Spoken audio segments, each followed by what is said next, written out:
spoločnosť DHL som začala pracovať pred 6 rokmi prostredníctvom personálnej agentúry na pozícii manipulačný pracovník.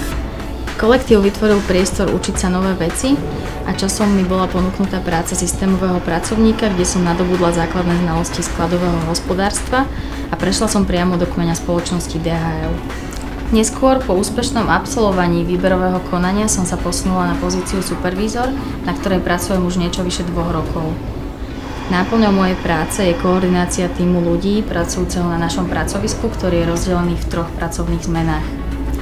Som zodpovedná za tým skvelých ľudí, s ktorými denne riešime množstvo výziev, ale najmä dopravujeme materiál podľa požiadaviek nášho zákazníka a denne sa snažíme zlepšovať naše procesy.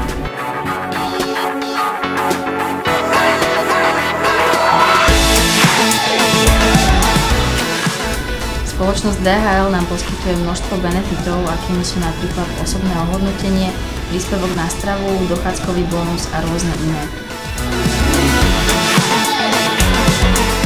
Ak sa aj ty chceš stať členom nášho tímu, tak neváhaj a pridaj sa k nám.